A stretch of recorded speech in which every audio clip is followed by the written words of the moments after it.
Hello and welcome to the British English Podcast with your host Charlie Baxter, here to give you another episode on British culture and help you improve your British English. This one, like all of them really, is a very, very special one. I am interviewing a member of the band called Fika, who already have around 300,000 listeners on Spotify each month. Interestingly, I see over 10,000 a month are coming from Sao Paulo and Rio de Janeiro. That's right, that's how we say it in English, Rio de Janeiro. And then Fika get a bunch more listens each month in LA, London and Sydney. So they're being listened to all over the world, and I've got a member of them with me today. To describe Fika's vibe, I'd say they are in the realms of neo-soul, hip-hop and contemporary R&B. I just read that on their website profile. I wouldn't have been able to come up with that. Neo-soul is new soul. Neo, taken from Greek. I tend to think of neo-Nazis when I hear the word neo. But don't worry, this member of the band isn't a neo-Nazi, or at least wasn't when I went to school with him.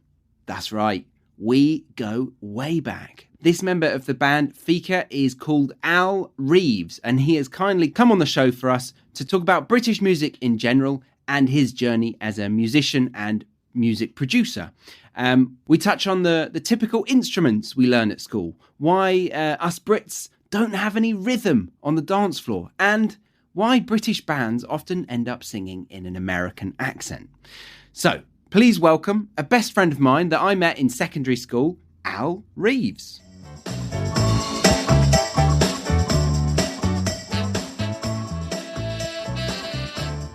Hello, Al. How are you? Hello, Charlie. I'm good, thank you, mate. It's a pleasure to be on your podcast. Thanks for having me. Oh, it's my pleasure.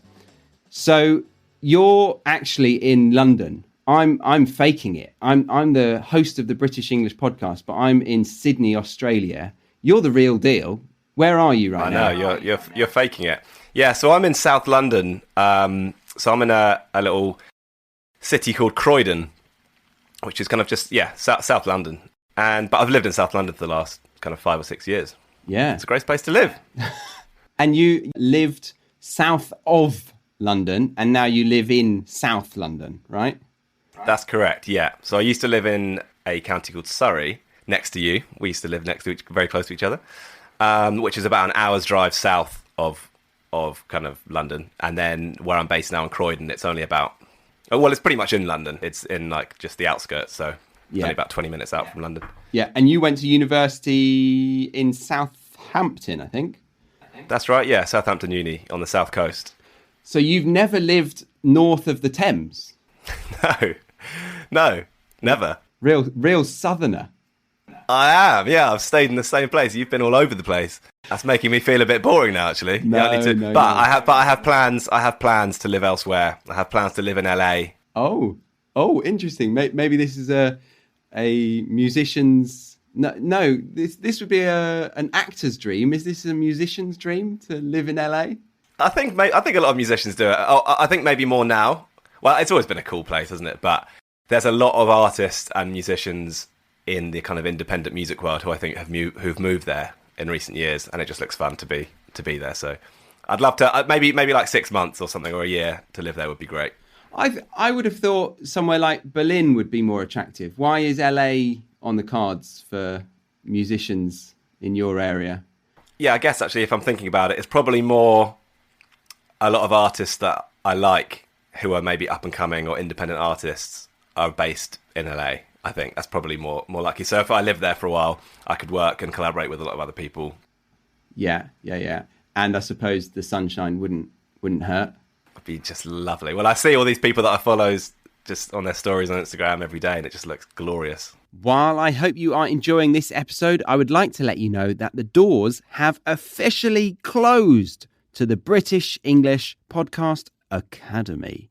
They shut on September 30th, 2021, meaning no one can sign up to the Academy until the doors reopen, which won't be for a while. So for those who did join, well done for acting quickly. For those who didn't manage to enroll in time, then you need to up your game. Be quicker next time. Come on.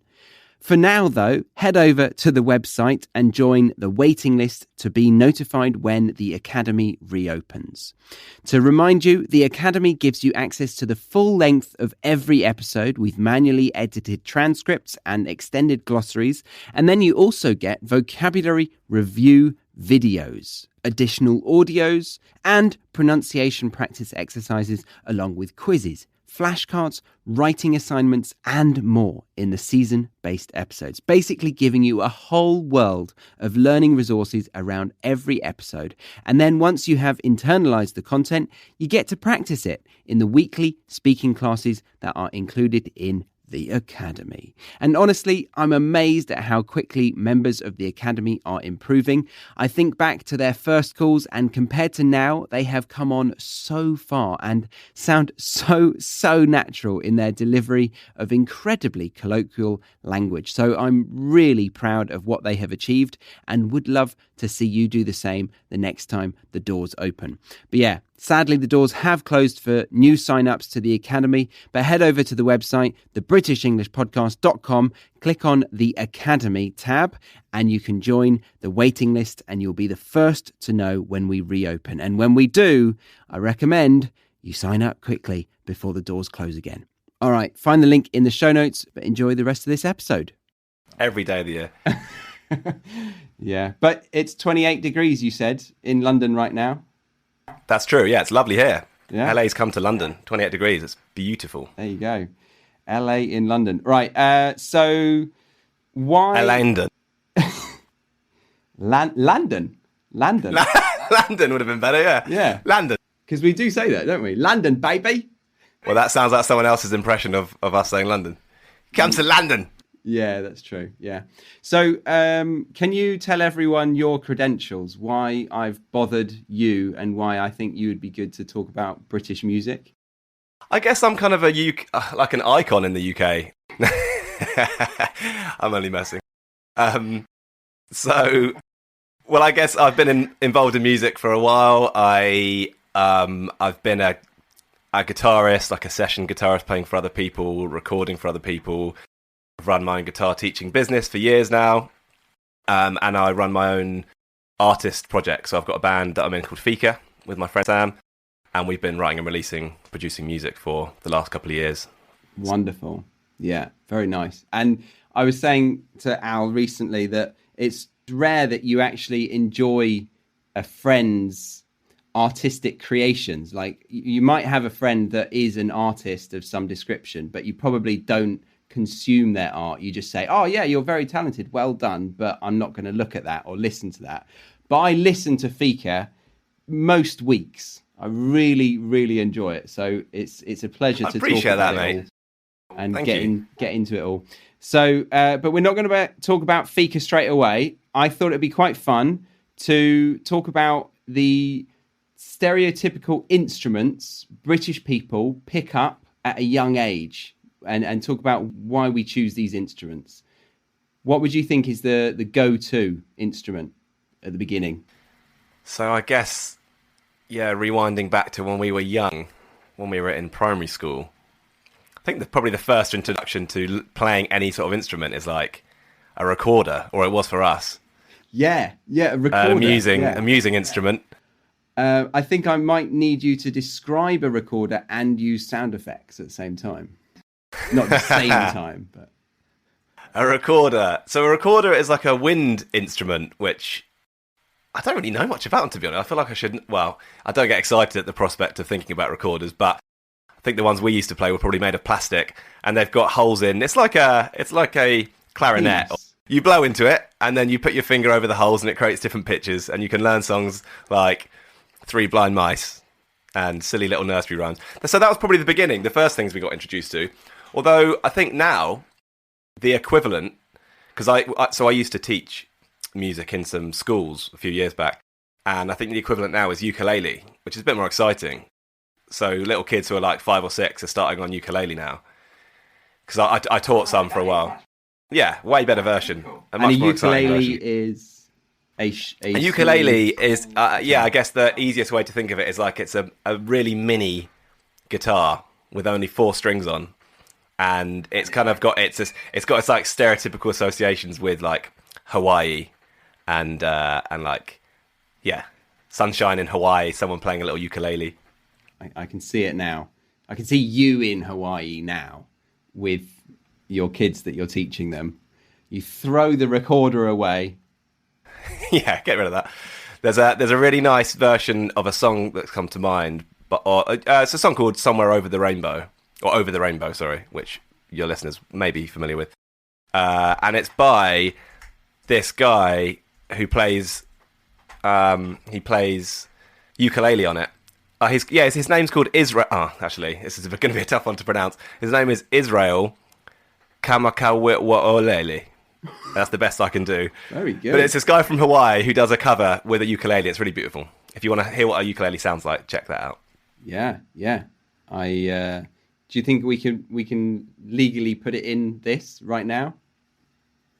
Yeah, I guess so. Why not? Okay. Can you play it for me so I can hear it, so I can react to it? With absolute pleasure.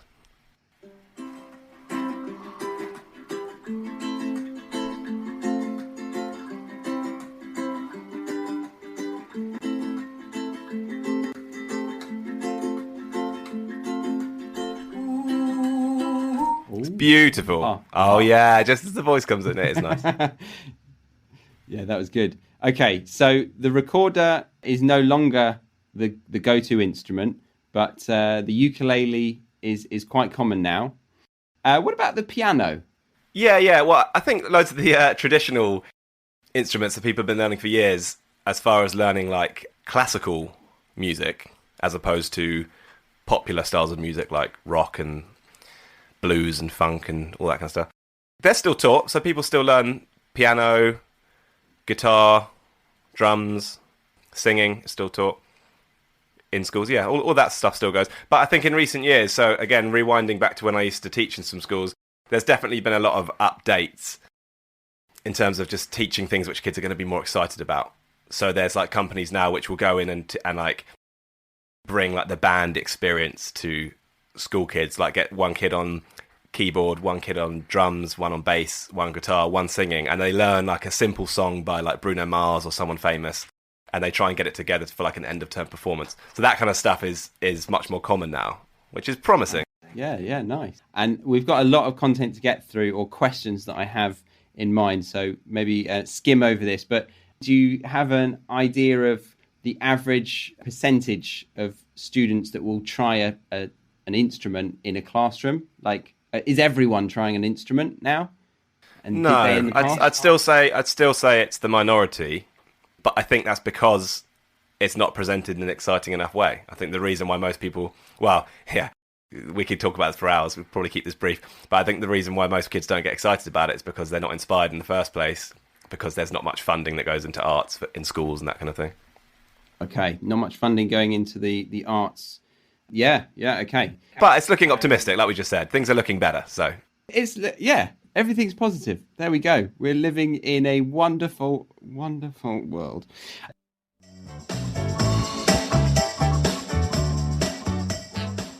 This episode comes with a free worksheet over on the website, thebritishenglishpodcast.com. So grab that and you can listen along whilst using it.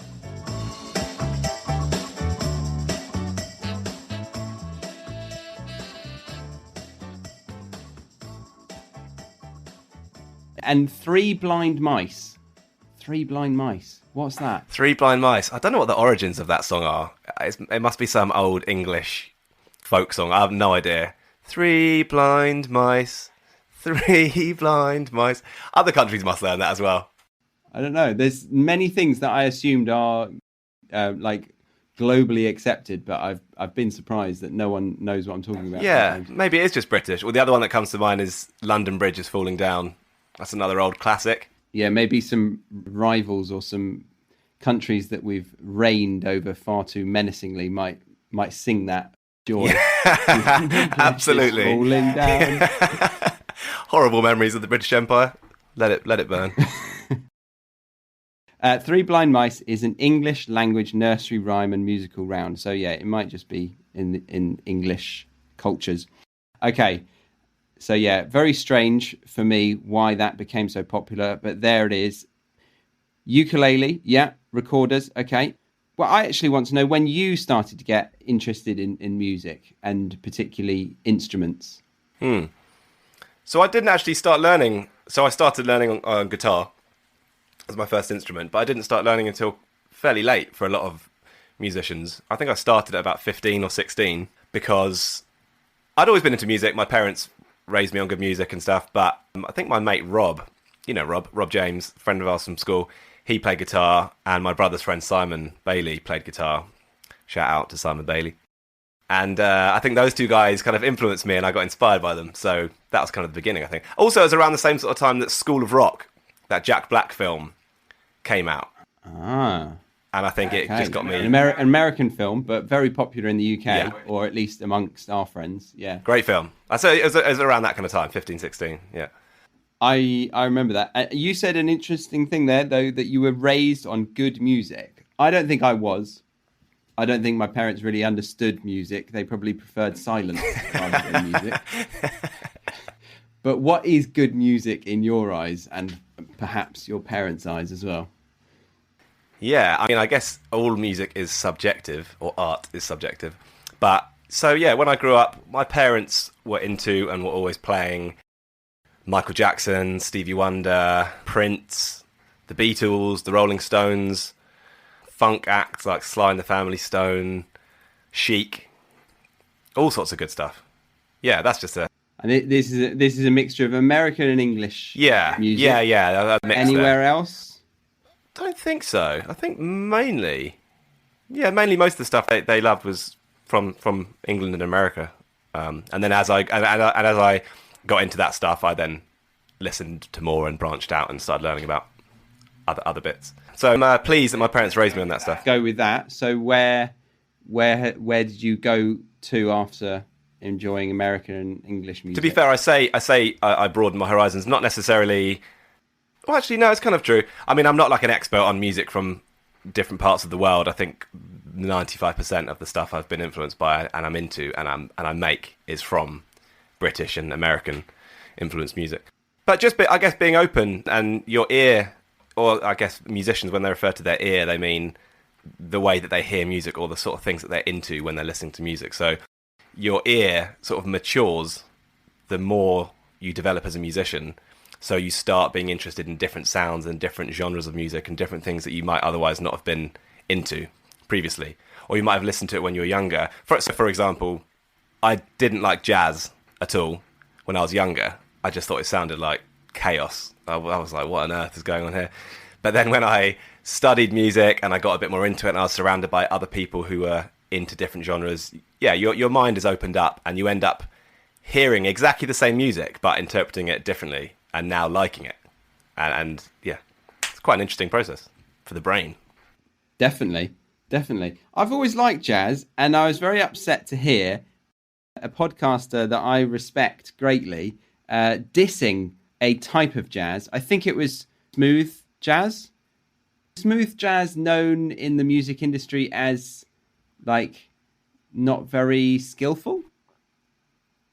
Okay, so I don't think it's necessarily too skillful. I think the stereotype about smooth jazz is that it's like that it's not real. I'm kind of using inverted commas here, not real jazz, because it's kind of easy listening, and sometimes it borders into like funk and poppier soul-y music. So a lot of like jazz purists, people who only play and listen to jazz exclusively, can have a tendency to be a bit snobby and think that jazz is, or classical music and jazz are the real proper intellectual musical art forms, and everything else like pop and everything else is like a lesser version.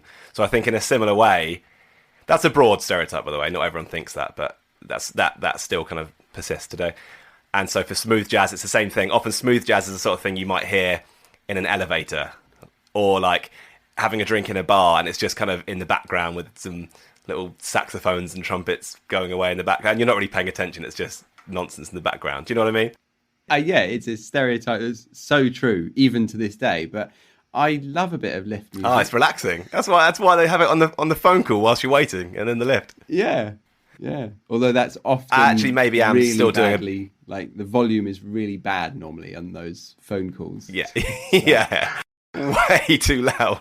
Terrible audio.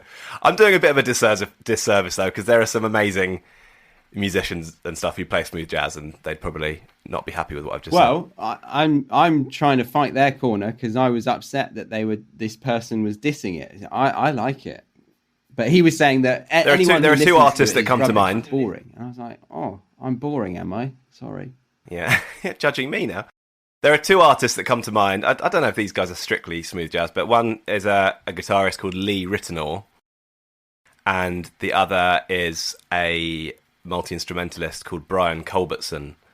Both have really cool music, and I think they're kind of loosely in the smooth jazz category. Okay, yeah. Well, let's go for a little break now, and we'll come back to some questions about whether British people can dance and things like that. I'm just going to interrupt this episode briefly to tell you about the free ebook and audiobook that was written and narrated by Harry and myself, giving you everything you need to know about using idiomatic expressions in the IELTS speaking exam.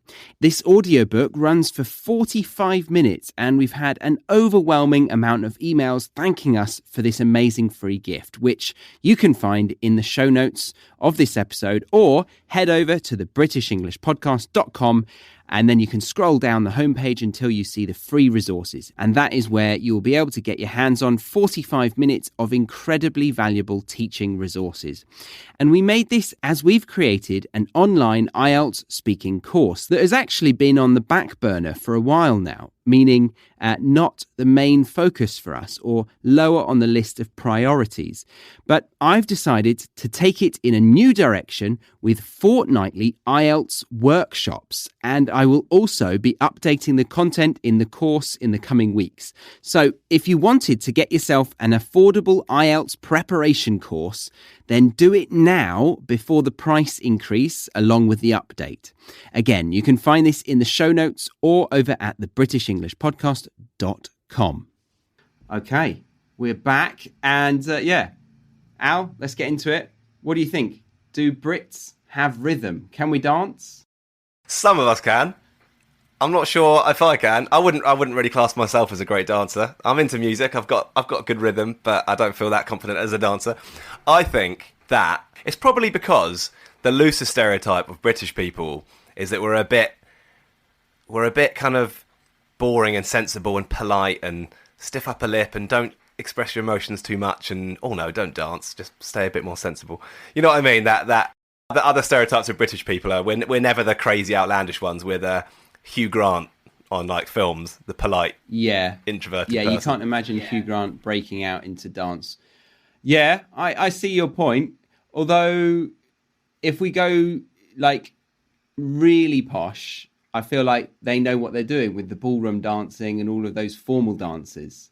Whereas we don't really know what to do. When we get on a dance floor, we just flail about to really like energetic music, or we just don't dance at all. We don't move. I know what you mean, actually. It's quite funny. Outside of dances that people actually learn, like if you're an actual proper dancer, your average Joe doesn't really know how to dance, do they? I reckon as well, it's because if you think about, I always think this whenever I've been abroad to different countries and different cultures, so many other countries have like music and dance and singing and that kind of thing as kind of part of their daily lives, rather than thinking we should go and dance or we must make music today. It's kind of just part of life. People like in Spain with flamenco culture and all that kind of stuff. It's so ingrained in culture that you have dinner with your family at the table, you dance, you have sing, and it's a communal thing. It's part of the family time together. But we don't really have that here so much. And my barber, the guy who cuts my hair at the end of my road, he is from Iran, and he plays, I can't remember the name of the drum that he plays, but he was telling me about his family, and they're all play music together. And exactly what I just said. He said, like, every family plays some sort of instrument and they play music together most days as part of the day. It's just like a part of the day. And so I think in a lot of other countries, that stuff, you know, makes its way into their everyday day life anyway. Whereas for us, we don't have that. No, we don't. Harry, actually, my YouTube partner, who's been on this podcast many times, he comes from a family of musicians. His dad's a violinist and a bit of a pianist, I think. And they've got a music room, which is quite rare, I think, for a normal sized house. They've got a piano and like a music room. And they gather around the piano and have a sing song. And like he does the bongos sometimes as well. And they gig together. It's really random. So that is very rare for us, isn't it? Like we don't know of that really.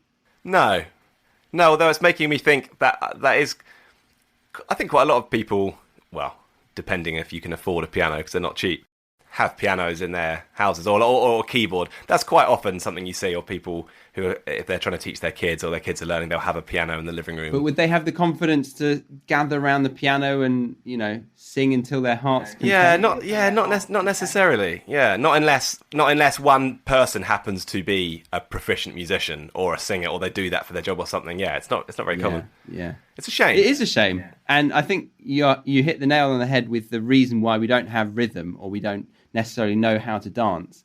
Because going back to when I went to Uganda, I remember the kids there, they were just so obsessed with dancing. Like even just like the radio on the street, that they would know how to dance really, really well at like an age of 4 or 5.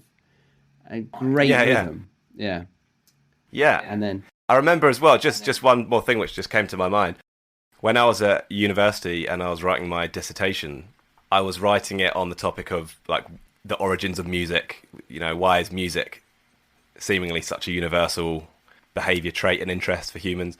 And exactly on this topic, I remember reading and finding out that in loads of cultures around the world, like in Africa and Asia, or indigenous kind of tribal cultures, they don't actually have a word in their language for music.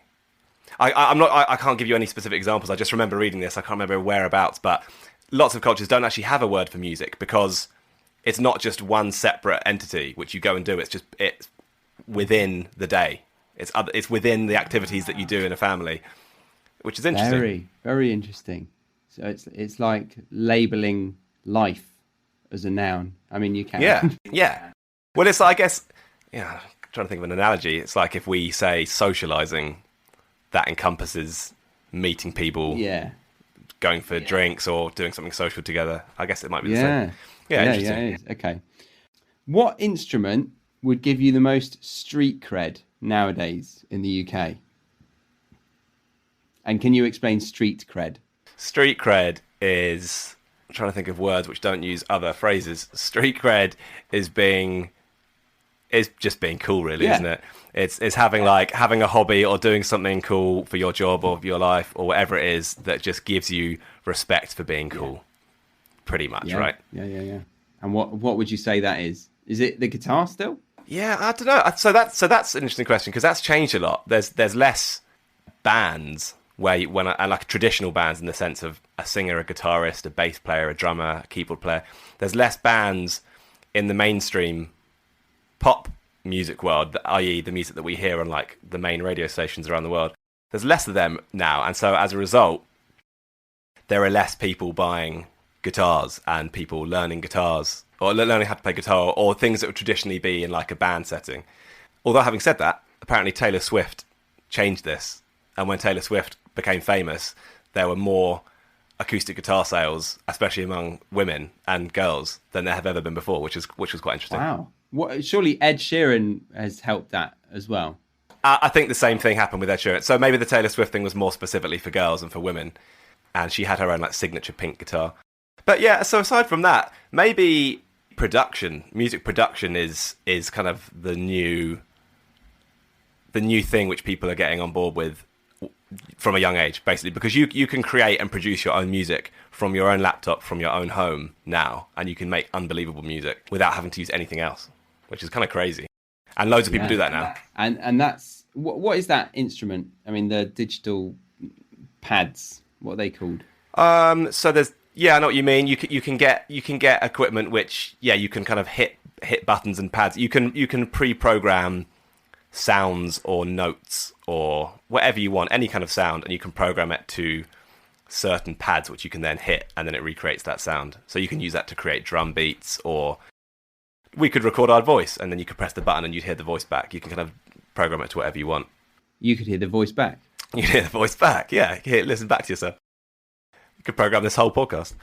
So I reckon, that's that. Loads of younger people now are doing that, are amazing at producing when they're super young. When we were the same age, people were just like learning how to play an instrument and didn't have a clue how to produce. So that's been a big shift, I think. That gives you street cred. If you're a good producer and you're like 17, street cred. Good street cred. Yeah, agree. Overly impressed with that 17-year-old. I mean, well done, but I'm not gonna go on a date with you because you've wooed me with that. No. But well done. Yes. Oh yeah, I like this question. Okay, do you think you're producing music? You're an acoustic and electric guitarist. Your partner in the band Fika is predominantly is the singer, right? And he's the main producer for the duo. He's the main producer. I wouldn't say I've picked up on it, but it's definitely true in other areas, in other bands. Do you think he changes his accent when he's singing, and is it more Americanized? Yeah, a lot of people do that, don't they? Quite naturally. I don't know. It's a funny one because lots of singers, irrespective of where they're from, when they sing in English, they end up sounding English or American. It's probably just because 95% of popular music that we've all heard throughout our entire lives has been from England or America. So you probably can't help but have that sound filter into your head when you end up singing. I think some people might overdo it and it sounds a bit weird, but for most people, I think they don't realise it. It just kind of comes without them intending. I don't know. It's odd. I thought it might be because it sounds easier. Like I would say, am I right in saying Oasis, they stuck to their guns and spoke like a British singer? Right? Yeah. You are right. And certain British artists speak with quite a specific British accent. And I don't think it sounds too melodic. I don't think it's not a very like flowy sound. I know what you mean. But I'm trying to think in my head when you're asking me this. I wonder why that is. Is there something about pronouncing things when sung in a more American accent that softens the delivery of the words? I don't know. It sounds a bit more. I think it's the elongation of certain vowel sounds. Like, for example, the most popular word I assume in lyrics is baby, and theirs would be baby. Yeah, terrible, but more of like a baby. It's A-V rather than A-V. To sing, you need to exaggerate the vowels, right? Yeah. I guess you're exaggerating the pronunciation of everything you're saying. Especially the vowels, because the consonants is more of a mouth movement, isn't it? And then the vocals come from the like the A-O, A-E-I-O-U kind of. Yeah. Interesting. We're dissecting the vocal anatomy of singing. And Americans tend to do it for a longer period. I think, in their normal speech. Yeah, it's an odd one. But then often, even like we've got a friend called Bambi who's Irish, and whenever they sing, actually you don't hear it necessarily, but often the original accent from wherever they're from gets lost almost entirely when it could be an American or an English singer. Yeah, interesting. There'll probably be some like vocal coaches or people who know exactly why. Oh yeah, I'm sure there are. I'm sure there's plenty. Yeah, that could answer this question succinctly than us. Than either of us. Yeah. Interesting though. But yeah. Okay, so we're going to go on to the music that's influenced you, particularly in the moment, what you think is really popular right now, what you're focused on in terms of your own production, your own journey as a musician, and, well, I could say the other questions, but a lot more, basically. But that is part one, over and done with. So we're going to go on to part two now. So if you are here just for part one, then clap your hands, put them together and say, well done, Al Reeves, for coming on the show. And thank you very much. Al Reeves is part of Fika, the band Fika, Fika. You can find Fika on Spotify. They're doing bloody well. How many listens per month roughly at the We're on per month. We've got just under 300,000 monthly listeners at the moment. Nice. If you want to be an extra one of those 300,000 to make it 400,000, head over to Spotify and type in Fika. How would you describe your music? Our music is like R&B is the broadest stroke of the brush to describe us. R&B, soul, jazzy influenced music. But it's still accessible, guys. It's not too out there. Good language there. It's accessible. It's not too out there. It's not too strange. It's not too... Yeah. We like to draw influences from stuff which is, but still keep it accessible for people.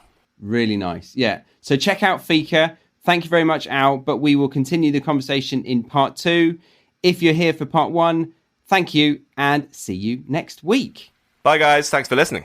That's all from me this week. I hope you have a good 7 days ahead of you. My name is Charlie Baxter, and I will see you next time on the British English Podcast.